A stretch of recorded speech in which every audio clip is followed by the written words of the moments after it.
माता पार्वती जी अश्वी मनी घोड़ी बनी लक्ष्मी जी को ज्ञानोपदेश दे रही है। माता पार्वती जी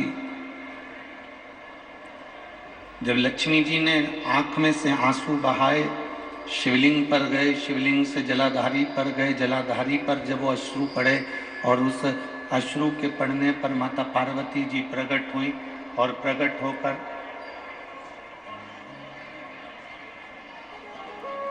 होकर माता पार्वती जी जब सम्मुख में आई, माता पार्वती जब सामने आई तो उन्होंने लक्ष्मी जी को समझाया। माता लक्ष्मी से कहा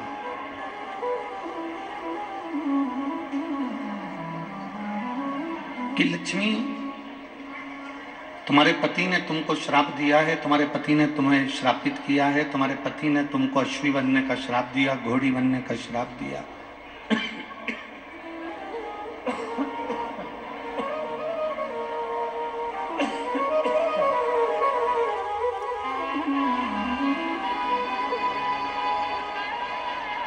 तुम्हें घोड़ी बनने का श्राप दिया, अश्वी बनने का श्राप दिया।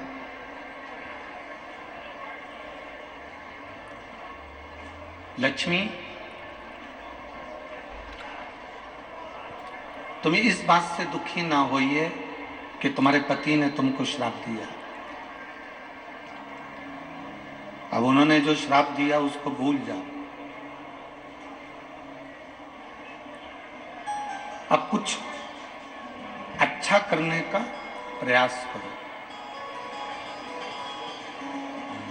जो श्राप दिया है अब उसको भूल जाओ। और हम भी आपसे यही कहेंगे कि अगर कोई आपको गाली दे दे, कोई आपको अपशब्द कह दे, कोई आपको ताना दे दे, कोई आपको आड़ा टेढ़ा बोल दे, वो कह दिया, कहने के बाद आप उसको भूल जाइए। उसने कहा, आप उस बात को भूल जाओ। अब बहुत दिन तक अपने बुद्धि में लेकर बैठ जाना, बहुत दिन तक अपनी चित्तवृत्ति में लेकर बैठ जाना कि उसने मेरा अपमान करा है, उसने मुझे गाली दी, उसने मुझे अपशब्द कहा, उसने मुझे आड़ा टेढ़ा कहा, उसने मुझे आड़ा टेढ़ा बोल दिया। बार बार अपनी बुद्धि में उसको घुमाना, अपनी चित्तवृत्ति में लेकर आना, ये श्रेष्ठ नहीं है।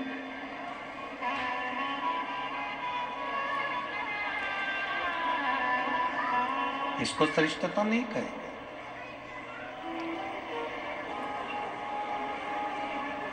कुछ गलत हो गया उसे भूल जाए।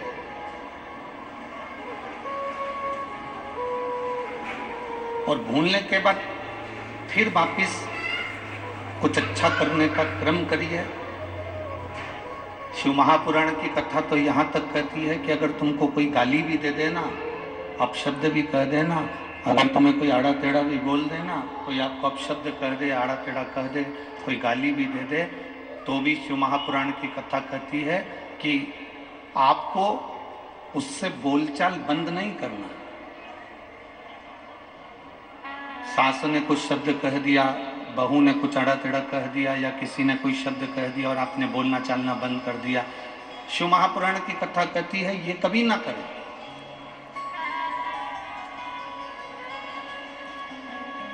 किसी ने अपशब्द भी कहा है, किसी ने आड़ा टेढ़ा भी अगर बोला है, किसी ने अपशब्द भी कह दिया, ताने भी दे दिए, गाली भी दे दी, हमको बोलना बंद नहीं करना, बल्कि हम जैसे रहते थे वैसे ही रहे। कारण क्या होगा? जिसने गाली दी है, जिसने अपशब्द कहा है, जिसने ताना दिया है, तुम्हें उसका जवाब नहीं देना है। तुम तो बाबा पर एक लोटा जल चढ़ाते रहो और हर हर महादेव कहते रहो, जवाब तुम्हारा भोलेनाथ खुद समय आने पर दे देगा। तुम्हें उसका जवाब नहीं देना। तुम्हें अपशब्द नहीं कहना है, तुम्हें ताना नहीं देना, ना तुम्हें गाली देना है, ना तुम्हें अड़े टेढ़ा बोलना।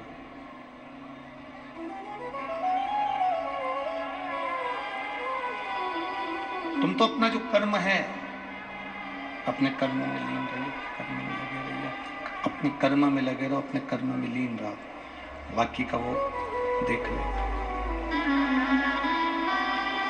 एक बात आपसे पूछना चाहेंगे, यहाँ पर धूलिया नगर की सारी माताओं से और मेरे जितने बहनें बैठी हैं, जीजियाँ बैठी